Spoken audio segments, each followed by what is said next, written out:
जय हिंद दोस्तों, कैसे हैं आप लोग। तो आज हम बात करने वाले हैं साल 2009 में आई एक इंडोनेशियन स्लैशर फिल्म एयर तिरजुन पेंगांतिंग के बारे में। दोस्तों, इस फिल्म की कहानी बहुत ही अच्छी है जो आपको बेहद पसंद आएगी, तो आप इस वीडियो को पूरा जरूर देखिएगा। फिल्म की स्टार्टिंग में हमें एक नोटिस दिखाया जाता है जिसमें लिखा होता है कि इंडोनेशिया में अब भी ब्लैक मैजिक परफॉर्म किया जाता है और ब्लैक मैजिक के करीब 18,000 केसेस आज भी वहाँ पे हैं। फिर हमें एक शमन दिखाया जाता है जो कि अपनी बीवी के साथ रह रहा था। तभी गांव के लोग वहां पे आते हैं जो उसकी बीवी को एक विच कहते हैं और वो उसकी बीवी को जान से मार डालते हैं। ये देख के शमन को बहुत गुस्सा आता है और वो उसे नदी में फेंक देते हैं जिससे उस शमन की भी मौत हो जाती है। फिर हमें प्रेजेंट डे दिखाया जाता है जहाँ हम तियारा नाम की एक मॉडल को देखते हैं। तियारा अपने साथ हुए एक इंसिडेंट के बारे में याद करती है। जब वो अपनी गाड़ी से कहीं जा रही थी तो उसकी गाड़ी के आगे एक काली बिल्ली आ गई थी जिससे उसका एक्सीडेंट हो गया था और उसके खून निकलने लगा था। तियारा ये सोच के बहुत डर जाती है और तभी उसका बॉयफ्रेंड लीलो वहां पे आके उसे संभालता है। वो तियारा से कहता है कि क्या अब भी उसे वो सपने आ रहे हैं, तो तियारा उसे बताती है कि उसे आज भी अंधेरे से बहुत डर लगता है। लीलो उससे कहता है कि उस घटना को बीते हुए कई साल हो गए हैं और अब तक वो उसे क्यों नहीं भुला पाई है। वो तियारा को शांत कराने के लिए उसे किस करता है और वो दोनों वहां पे इंटीमेट होते हैं। फिर हमें तियारा की नीस मैंडी दिखाई जाती है जो कि अपने कॉलेज के दोस्तों के साथ थी। वहां पे एक लड़का होता है चैंग जो कि सबकी वीडियो बना रहा था और चैंग एक प्रैंकस्टर था जो सभी पे प्रैंक किया करता था, इसीलिए कोई भी उसे पसंद नहीं करता था।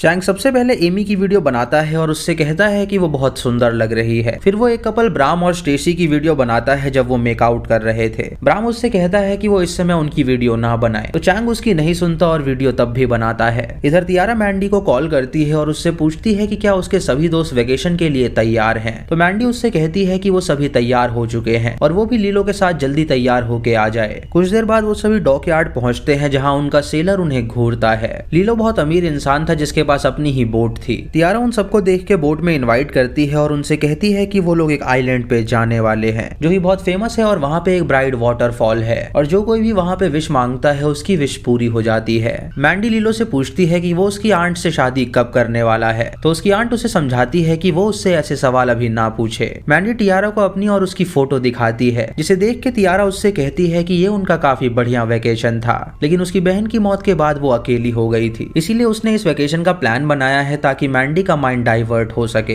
ये सुन के मैंडी तियारा को गले लगा लेती है और वो सभी वहाँ पे जाने के लिए निकल जाते हैं। बहुत देर यात्रा करने के बाद वो अपने सामने एक आइलैंड को पाते हैं जिसका नाम द ब्राइड आइलैंड था। लीलो उन्हें बताता है कि यही वो आइलैंड है जिसकी उन्हें तलाश और इसी के अंदर ब्राइड वाटरफॉल है जहाँ पे सभी विशेष पूरी होती है। वो सभी उस आइलैंड के किनारे जाके अपनी बोट को बांध देते हैं। चैंग तियारा को देख के उसकी वीडियो बनाने लगता है क्योंकि वो उसे पसंद करने लगा था। तियारा अपने बॉयफ्रेंड को ये बात बताती है तो वो उससे कहता है कि वो उस पर ज्यादा ध्यान ना दे। तियारा उससे कहती है कि वो उससे जल्द ही शादी कर ले, तो लीलो इस बात का उसे कोई जवाब नहीं देता। तभी हम वहाँ पे एक अनजान आदमी को देखते हैं जो उन्हें दूर से देख रहा था। वाटरफॉल बहुत दूर था तो वो पैदल ही वहाँ जाने का फैसला करते हैं। वो जंगल से होते हुए आगे पहुँचते हैं जहाँ पे उन्हें एक बीच मिलता है जिसके आगे बैठ के वो सभी मजे करते हैं। चैंग और उसका दोस्त तियारा को ही देख रहे थे क्योंकि वो बिकिनी में काफी हॉट लग रही थी, लेकिन जब लीजो उनकी तरफ देखता है तो वो अपना मुंह फेर लेते हैं। इधर उनका सेलर दारू पी के अपने पैसे गिन रहा होता है और तभी वो अनजान आदमी उसके पास आता है जिसे देख के वो सेलर डर जाता है। वो आदमी उसकी बोतल छीनता है और उस बोतल को फोड़ के उसकी आंखों में घुसा देता है जिससे उस सेलर की वहीं पे मौत हो जाती है। इधर ये सभी इस बात से अनजान थे कि यहाँ पे एक खूनखार कातिल है और वो सभी उस वाटरफॉल के लिए जाने लगते हैं। उनकी एक दोस्त दिनार को जंगल में अच्छा फील नहीं हो रहा होता।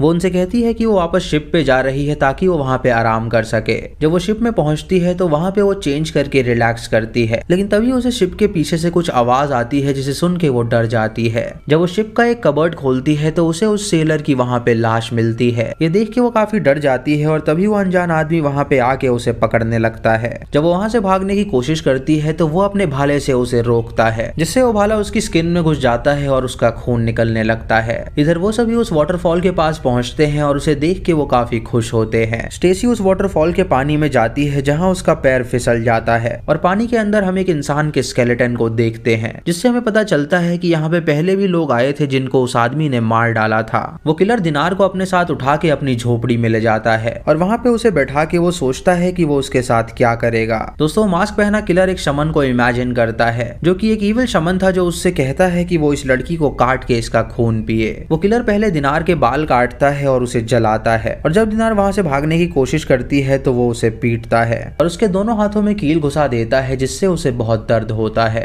फिर वो उसके सामने एक मुर्गे की बलि चढ़ाता है और उसका खून एक कंटेनर में जमा करता है और उसी के अंदर उसका अंडा भी डालता है और उसे मिक्स करता है। दिनार उससे कहती है कि वो उसे यहाँ से जाने दे, लेकिन वो उसकी एक नहीं सुनता और एक चाकू उसके सर पे मारता है, जिससे उसके सर के 2 टुकड़े हो जाते हैं। वो उसके सर से टपकते खून को एक कंटेनर में जमा करता है और उसके बाद वो उसका खून पी के बहुत खुश होता है। इधर वो सभी लोग उस वाटरफॉल के आगे विश मांगते हैं। लीलो तियारा से पूछता है कि उसने क्या विश मांगी है, तो तियारा उसे बताती है कि वो उससे शादी करना चाहती है और यही उसने विश मांगी है। चैंग एमी के सामने जाता है और उसके सामने ही विश मांगता है कि वो उसकी हो जाए। एमी ये सुन के हंसने लगती है और उससे कहती है कि ऐसा बिल्कुल नहीं होने वाला। तो चैंग उससे कहता है कि वो उसे पाकर ही रहेगा। तभी एमी को पेड़ पे वो मास्क किलर दिखता है, जिसे देख के वो चिल्लाने लगती है। वो सबको बताती है कि वहाँ पे उसने किसी को देखा था, लेकिन जब वो सभी वहाँ पे देखते हैं तो वो किलर वहाँ से गायब हो जाता है। तभी उन्हें ऊपर की तरफ उस किलर की कुटिया दिखती है, जिससे उन्हें पता चलता है कि शायद वहाँ पे कोई रहता है। वो सभी वहाँ पे जाने के लिए निकल जाते हैं और उन्हें वहाँ पे एक पुरानी फैक्ट्री मिलती है। जब वो उस फैक्ट्री के अंदर जाते हैं तो वहाँ पे उन्हें मछली की बदबू आती है।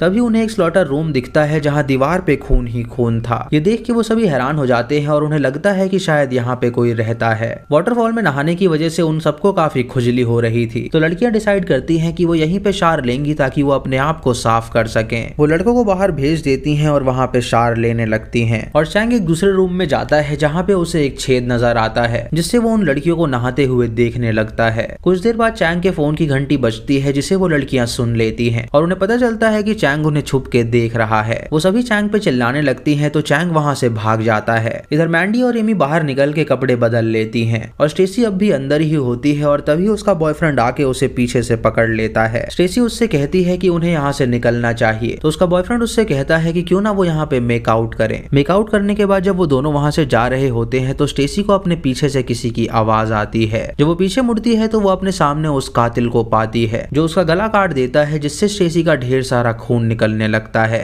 जब ब्राम ये देखता है तो वो उस कातिल से लड़ने की कोशिश करता है, लेकिन वो कातिल एक भाला फेंक के मारता है, जिससे ब्राम के सर से भाला आर पार हो जाता है और ब्राम की वहीं पे मौत हो जाती है। इधर एमी चैंग से मिलती है और उससे कहती है कि वो सभी जा रहे हैं और वो अंदर जाके ब्राम और स्टेसी को ले आए ताकि वो सभी यहाँ से निकल सकें। इधर लीलो और तियारा शिप के पास पहुंच चुके थे और लीलो अपने सेलर और दिनार को ढूंढ रहा होता है, लेकिन वो दोनों उसे कहीं पे भी नहीं मिलते। वो ये बात तियारा को बताता है तो वो दोनों हैरान हो जाते हैं और सोचने लगते हैं कि आखिर वो दोनों कहाँ गए होंगे। इधर चैंग जब अपने दोस्त को ढूंढने जाता है तो दीवार पे वो ताजा खून देखता है। ये देख के वो काफी डर जाता है और सोचने लगता है कि आखिर उसके दोस्त कहाँ गए। इधर एमी और मैंडी जब तियारा और लीलो के पास पहुंचते हैं तो वो दोनों उससे पूछती हैं कि आखिर दिनार कहाँ पर है। तो लीलो उन्हें बताता है कि वो भी उन्हें ढूंढ रहे हैं, लेकिन वो अब तक उन्हें नहीं मिले। इधर वो कातिल स्टेसी और ब्राम की बॉडीज को अपनी कुटिया में ले आता है। स्टेसी अब भी जिंदा होती है और उसके गले से खून निकल रहा होता है। वो ब्राम को लटका देता है ताकि बाद में वो उसका मांस खा सके और उसके बाद वो एक कंटेनर उठाता है और स्टेसी के गले के नीचे रख देता है, जिससे खून की बूंदे उसके अंदर गिरते हैं और उसके बाद वो उस खून को पीता है। चैंग उस खून के धब्बों का पीछा करते हुए उस कुटिया के अंदर पहुंचता है, जहाँ पे वो उस कातिल को देखता है जिसने उसके दोस्तों को मार डाला था। ये देख के वो काफी डर जाता है और तुरंत भाग के अपने साथियों के पास जाता है, जहाँ पे वो उन्हें सारी बात बताता है, लेकिन कोई भी उस पर विश्वास नहीं करता क्योंकि उन्हें लग रहा था कि शायद वो कोई प्रैंक कर रहा है।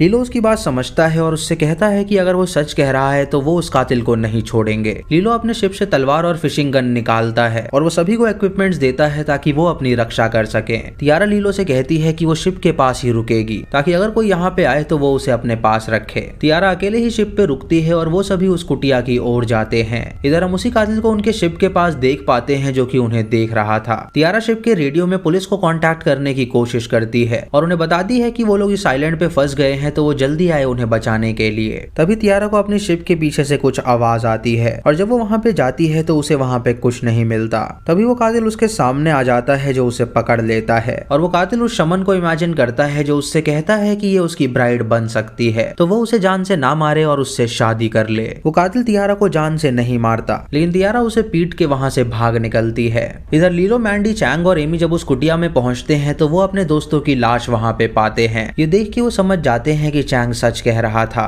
लीजो चैंग से पूछता है कि आखिर ये सब किसने किया है, तो चैंग उसे बताता है कि उस कातिल ने एक मास्क पहना है और वही सब कुछ कर रहा है। इधर तियारा उस कातिल से बचने के लिए एक पेड़ के नीचे जाके छुप जाती है और वो कातिल उसे ढूंढ रहा होता है। जब लीजो, चैंग और लड़कियां उस कातिल को ढूंढ रहे होते हैं तो लीजो का पैर अचानक एक फंदे में फंस जाता है, जिससे जिससे वो पेड़ से उल्टा लटक जाता है। तभी वो कातिल वहाँ पे आता है और लीजो का शरीर एक चाकू से काटने लगता है। चैंग और वो लड़कियां जब ये देखते हैं तो वो उससे कहते हैं कि वो लीजो को छोड़ दे, लेकिन वो कातिल लीजो की रस्सी काट देता है जिससे वो जमीन पे गिर जाता है और उसके बाद वो अपने चाकू से लीजो के सीने पे वार करता है जिससे उसकी मौत हो जाती है।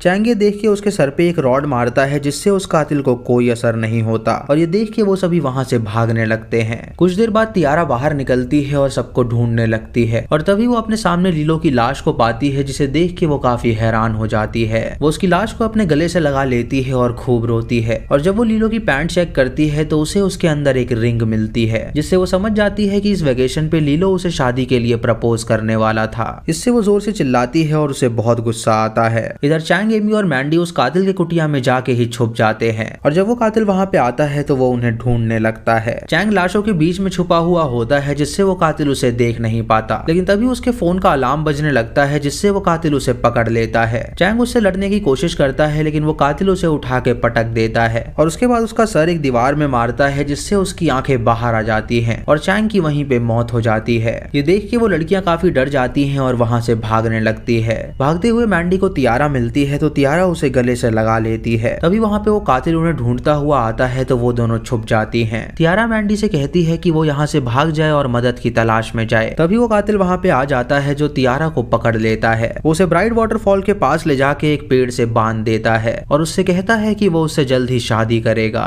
उसके बाद वो एमी और मैंडी के पीछे जाता है जहाँ पे वो दोनों छुपी हुई थी। भागते हुए वो दोनों एक कमरे में पहुंचती है जहाँ का बैक दरवाजा बंद था। वो उसे तोड़ने की कोशिश करती है और वो कातिल उन्हें देख लेता है। मैंडी उस दरवाजे को तोड़ के बाहर निकल जाती है, लेकिन वो कातिल एमी को पकड़ लेता है और उसे घसीट के अपने साथ ले जाता है। एमी उसकी आंखों में आंखें डाल के उससे कहती है कि वो एक शैतान है और मरने के बाद वो जरूर हेल में जाएगा जहाँ उसे कठोर से कठोर सजा मिलेगी। ये सुन के वो कातिल उसका सर धड़ से अलग कर देता है जिससे एमी की भी मौत हो जाती है। इधर तियारा अपने आप को छुड़ा के तुरंत भाग के शिप पे जाती है। वहाँ पे वो मैंडी, लीजो और अपनी तस्वीर देख के बहुत रोती है और सोचती है कि आखिर वो लोग इस वेकेशन पे क्यों आए। वो अपने साथ एक कैंची लेके जाती है ताकि वो उस कातिल को मार सके। जब वो उस कातिल को देखती है तो वो चुपके से उसके पीछे जाके उस पे वार करने वाली होती है, लेकिन वो कातिल उसे देख लेता है तो वो उसकी पीठ में कैंची घुसा देती है। उससे उस कातिल को कोई असर नहीं होता और वो उसे पकड़ने लगता है। वो कातिल उसे पकड़ के वाटरफॉल के पास लाता है जहाँ तियारा उससे पूछती है कि आखिर वो कौन है और वो ये कत्ल क्यों कर रहा है। वो कातिल उसे बताता है कि वो एक शमन है और बहुत साल पहले उसकी बीवी को गांव वालों ने मार दिया था, लेकिन वो जिंदा बच गया था और उसने ब्लैक मैजिक किया जिससे वो अमर हो चुका है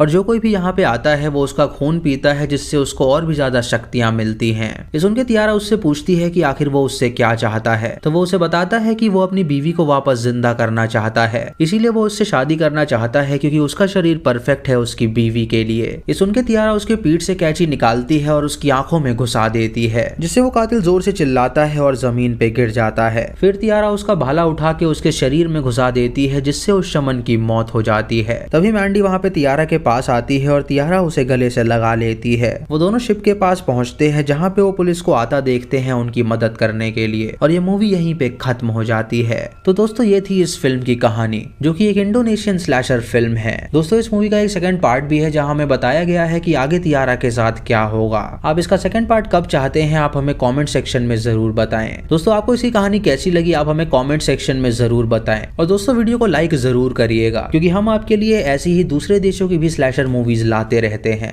चैनल पे नए हैं तो इसे सब्सक्राइब करें और बेल आइकॉन दबाएं नोटिफिकेशंस के लिए और मूवी लिंक्स के लिए आप हमें टेलीग्राम पे फॉलो कर सकते हैं। तो मैं मिलता हूं आपको अगली वीडियो में, तब तक के लिए जय हिंद।